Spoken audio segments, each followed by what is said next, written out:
यहाँ शिक्षिका हैं प्रेमलता मैम, और जो कि ये फ्लैग के विषय झंडा के विषय बताएंगे, समझाएंगे हम लोग को। समझिए।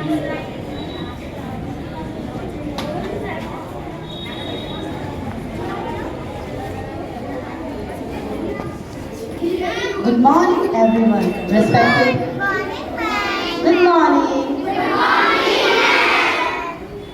Respected teachers and all my dear students, I feel honored to speak upon national flag. As we all are familiar about our national flag, it is tricolor with navy blue chakra in the center. Our national flag represents hopes and aspirations of the people of India. It is symbol of our national pride, symbol of honor.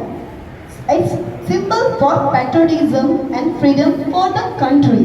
As we all know that it's horizontal, rectangular in shape.